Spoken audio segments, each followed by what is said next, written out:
कहाँ से पैसा लाएगा, कहाँ से नौकरी देगा।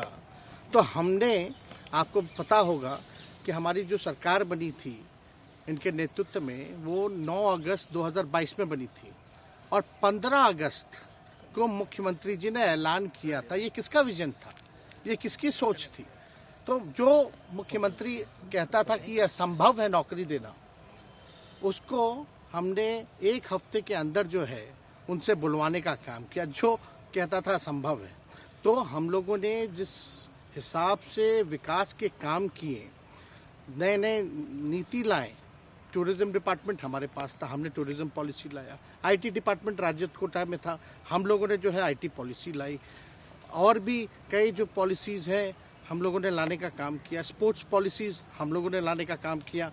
जो खेलेगा उसको भी नौकरी मिलेगा सरकारी, और जो पढ़ेगा उसको भी नौकरी मिलेगा। शिक्षा विभाग किसका था? राष्ट्रीय जनता दल के पास था। हमारे मंत्रियों ने लगातार जो है नौकरियां देने का काम किया। और ये 17 महीने में जो काम हुआ है, ऐतिहासिक काम हुआ है, जो आज तक पूरे देश में नहीं हुआ है।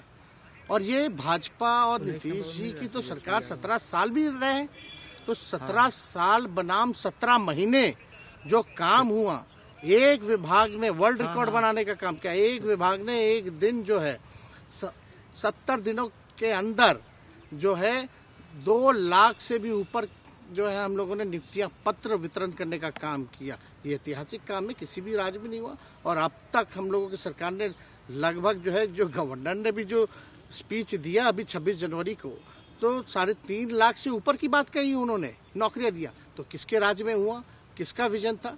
तो कहीं ना कहीं से जो लोग कहते थे कि इनके लोग काम नहीं करते थे, हम लोगों ने तो इतना इनसे करवाया जिनका कोई विजन नहीं था, जो थक गए थे, थके हुए मुख्यमंत्री थे, उनको हम लोगों ने इतना काम करवाया।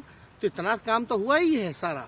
और आप लोग सब लोग जानते हैं कि जो भी बातें ये कह रहे हैं इनको खुद भी नहीं पता। हालांकि हम कोई व्यक्तिगत टिप्पणी नहीं करना चाहते हैं, और हम इतना अपने लोगों को आश्वस्त करते हैं कि ना हम में गुस्सा है, ना हम में नाराज़गी है।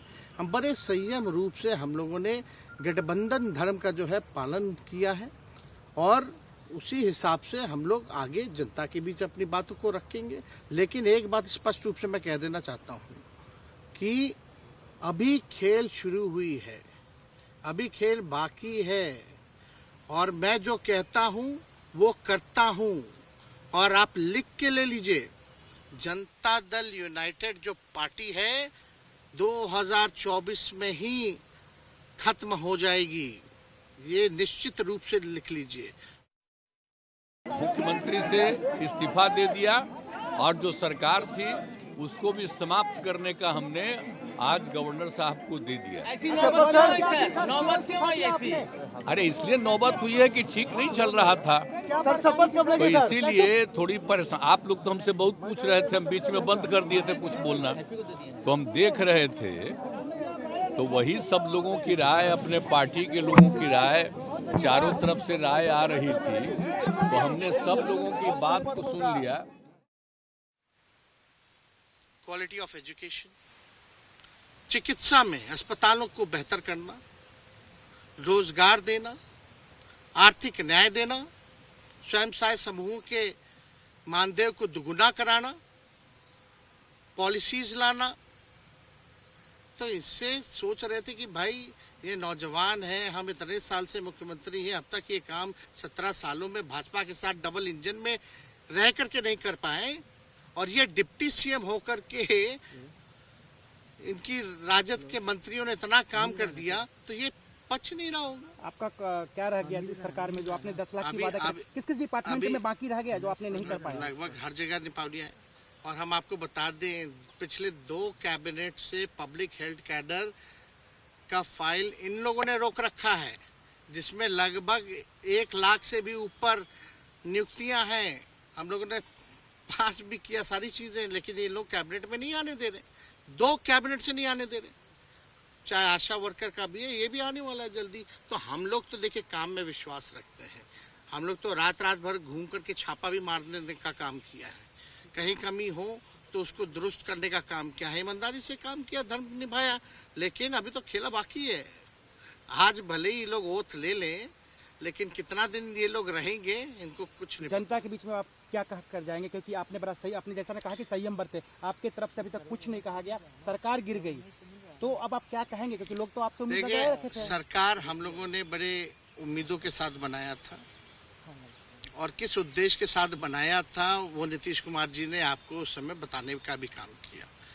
ये गए हैं, इन्होंने इसकी हत्या की है, तो जनता इसका जवाब देगी। सम्राट चौधरी सर पे मुरेठा बांध के घूम रहे थे कि इनको, अब देखिए अब इस पे क्या टिप्पणी, पुरानी बातें नहीं, काम की बात होनी चाहिए। कौन क्या कहता था, ये क्या हुआ नहीं हुआ, अब ये तो सारा इतिहास है, लेकिन हम तो आगे के बारे में सोच रहे हैं, और आगे यही है कि खेला भी बाकी है, और हम लोग मिल करके जो है, जो विजन के साथ आए हैं उस विजन को हम लोग पूरा करेंगे, जनता के साथ। सर एक सवाल, जिस तरीके से वो विधानसभा में भाषण दे रहे थे, जहां मंच पे जा रहे थे, कुछ ऐसे एक्टिविटी थी उनको लेकर जिसके लेकर पूरा बिहार में चर्चा था, आप क्योंकि उनके साथ कैबिनेट में रहे, मुख्यमंत्री रहे, हर जगह आप साथ बैठे रहे। आप तो जान ही रहे हैं, जब नीतीश कुमार जी हमारे साथ होते थे, मंच से हम लोग बातें करते थे, तो क्या क्या नहीं बोलते थे, कितना काम कर रहे हैं, ये काम हुआ। आज तक कभी नियुक्ति पत्र किसी सरकारों ने, बिहार सरकार ने नीतीश कुमार जी को बांटते हुए देखे थे क्या? हम आए तब ना बंटवाना शुरू किए, उसके बाद ना भारत सरकार बांटना शुरू किया। कोई ये सब भूलता है कोई? बीजेपी को क्या कहेंगे? बीजेपी ने शुभकामना है बीजेपी के लोगों को, बीजेपी के लोगों को शुभकामना, इससे ज्यादा भी हम। इंडिया गठबंधन आपका खत्म हो गया एक तरह से। अरे इंडिया गठबंधन मजबूत है, ठीक है, जो होता है अच्छे के लिए होता है। उन्होंने कहा था कि हम मर जाएंगे, दोबारा बीजेपी के साथ नहीं जाएंगे, लेकिन एक बार फिर से वो पलटी मार दिए, पूरा देश पूछ रहा है। नहीं, इस पे क्या बोलना, ज्यादा हमको नहीं कहना, इसमें जवाब जनता देगी। तेजस्वी यादव की तरफ से कहा गया है जनता जवाब देगी, और जाहिर तौर पर विधानसभा चुनाव की तरफ इशारा है तेजस्वी का। लेकिन नीतीश कुमार ने जिस तरीके से पाला बदला और फिर नई सरकार का गठन हो रहा है, शाम 5 बजे नीतीश कुमार शपथ ग्रहण करने वाले हैं। उनके साथ कुल 8 मंत्री शपथ ग्रहण करेंगे। इसके साथ ही डिप्टी सीएम सम्राट चौधरी बनाए जाएंगे और दूसरे डिप्टी सीएम होंगे विजय सिन्हा बीजेपी से। तो ऐसे में बिहार में जो सियासी रंग चढ़ाने की कोशिश लगातार नीतीश कुमार कर रहे थे वही हुआ। ये तस्वीरें भी हम आपको दिखा रहे हैं। अब शाम 5 बजे का इंतजार है जब नीतीश कुमार एक बार फिर से बिहार के 9वें मुख्यमंत्री के तौर पर शपथ लेंगे। माफ कीजिएगा, 9वें बार मुख्यमंत्री बन रहे हैं नीतीश कुमार। और ऐसे में नीतीश कुमार के पाला बदलने की जो कवायद थी वो एक लंबे समय से चल रही थी, और हमने ये देखा कि जैसे ही नीतीश कुमार ने मंच से परिवारवाद को लेकर के निशाना साधा, उसके बाद आरजेडी खेमा पूरी तरीके से एक्टिव नजर आया। और उसके बाद इसी वक्त का इंतजार शायद बीजेपी को भी था। आपको ये भी बता दें, जेपी नड्डा दिल्ली से इस वक्त निकल चुके हैं और शाम 5 बजे नीतीश कुमार का शपथ ग्रहण समारोह शुरुआत होगी उसकी। वहां पर उनके साथ साथ 8 कुछ जो मंत्री हैं वो भी शपथ लेते हुए नजर आएंगे। तैयारियां पूरी हो चुकी है। इस वक्त हम आपको वो भी तस्वीरें दिखा रहे हैं। शपथ ग्रहण में शामिल होने के लिए जेपी नड्डा दिल्ली से निकल चुके हैं, और तेजस्वी यादव की तरफ से आज के इस पूरे हलचल के बाद ये पहला बड़ा बयान है, हमने विकास के लिए काम किया, जनता जो है वो नीतीश कुमार को जवाब देगी, हमने जो कहा हमने वही किया, और नीतीश कुमार को पाला बदलने की आदत है। ये तमाम बातें जो है वो तेजस्वी यादव की तरफ से कही गई। बिल्कुल, तेजस्वी यादव ने इस पूरे घटनाक्रम को लेकर पहली बार प्रतिक्रिया दी। कहा आरजेडी ने सरकारी नौकरी दी, एक सीएम जो काम नहीं कर रहे थे उनसे भी हमने काम करवाया।